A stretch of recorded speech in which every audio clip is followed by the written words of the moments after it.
I'm here today to talk about our relationship with China and several new measures to protect American security and prosperity. China's pattern of misconduct is well known. For decades, they've ripped off the United States like no one has ever done before. Hundreds of billions of dollars a year were lost dealing with China, especially over the years during the prior administration.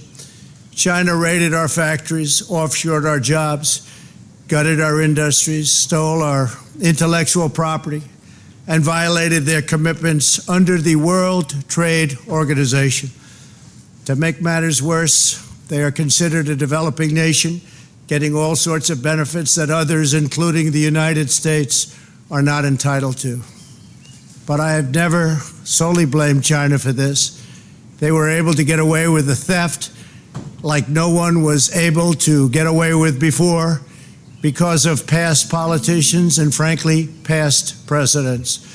But unlike those who came before, my administration negotiated and fought for what was right.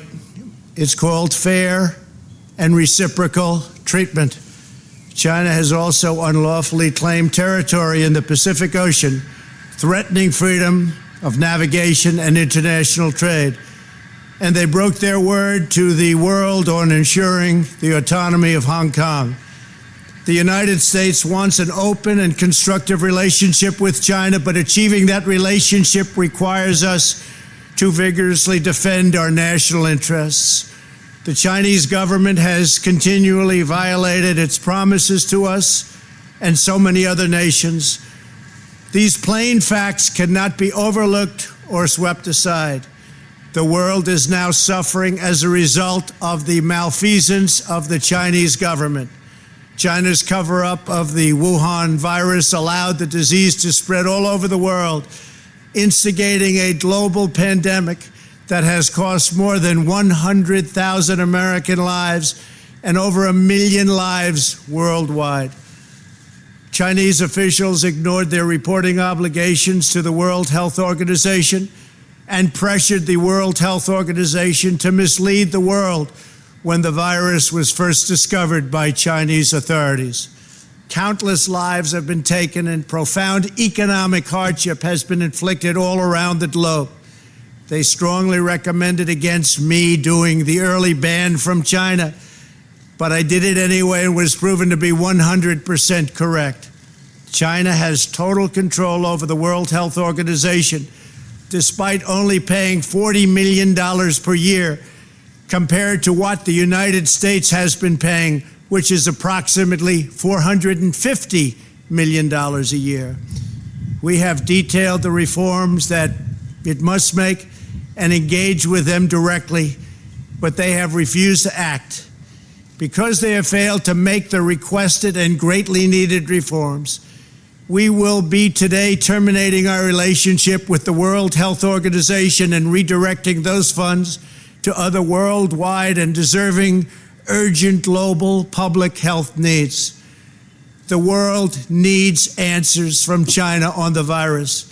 We must have transparency. Why is it that China shut off infected people from Wuhan to all other parts of China? It went nowhere else. It didn't go to Beijing. It went nowhere else. But they allowed them to freely travel throughout the world, including Europe and the United States. The death and destruction caused by this is incalculable. We must have answers, not only for us, but for the rest of the world. This pandemic has underscored the crucial importance of building up America's economic independence, reshoring our critical supply chains, and protecting America's scientific and technological advances.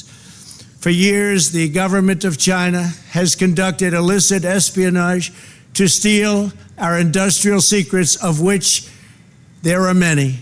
Today, I will issue a proclamation to better secure our nation's vital university research and to suspend the entry of certain foreign nationals from China who we have identified as potential security risks.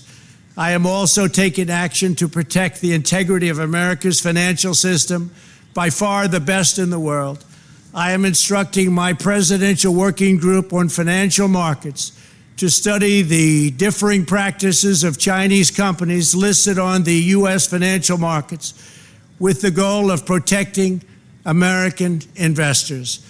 Investment firms should not be subjecting their clients to the hidden and undue risks associated with financing Chinese companies that do not play by the same rules.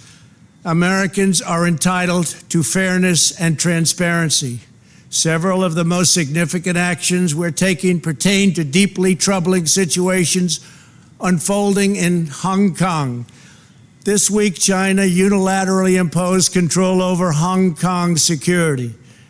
This was a plain violation of Beijing's treaty obligations with the United Kingdom in the Declaration of 1984 and explicit provisions of Hong Kong's Basic Law. It has 27 years to go. The Chinese government's move against Hong Kong is the latest in a series of measures that are diminishing the city's long-standing and very proud status. This is a tragedy for the people of Hong Kong, the people of China, and indeed the people of the world. China claims it is protecting national security. But the truth is that Hong Kong was secure and prosperous as a free society. Beijing's decision reverses all of that. It extends the reach of China's invasive state security apparatus into what was formerly a bastion of liberty.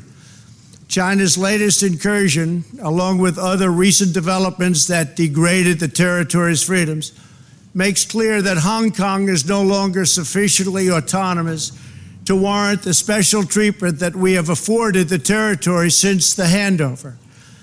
China has replaced its promised formula of one country, two systems with one country, one system. Therefore, I am directing my administration to begin the process of eliminating policy exemptions that give Hong Kong different and special treatment. My announcement today will affect the full range of agreements we have with Hong Kong, from our extradition treaty to our export controls on dual-use technologies and more, with few exceptions. We will be revising the State Department's travel advisory for Hong Kong to reflect the increased danger of surveillance and punishment by the Chinese state security apparatus. We will take action to revoke Hong Kong's preferential treatment as a separate customs and travel territory from the rest of China. The United States will also take necessary steps to sanction PRC and Hong Kong officials directly or indirectly involved in eroding Hong Kong's autonomy and just, if you take a look, absolutely smothering Hong Kong's freedom. Our actions will be strong. Our actions will be meaningful. More than 2 decades ago, on a rainy night in 1997, British soldiers lowered the Union flag and Chinese soldiers raised the Chinese flag in Hong Kong. The people of Hong Kong felt simultaneously proud of their Chinese heritage and their unique Hong Kong identity. The people of Hong Kong hoped that in the years and decades to come, China would increasingly come to resemble its most radiant and dynamic city. The rest of the world was electrified by a sense of optimism that Hong Kong was a glimpse into China's future, not that Hong Kong would grow into a reflection of China's past. In every decision, I will continue to proudly defend and protect the workers, families, and citizens of the United States of America. Thank you very much. Thank you.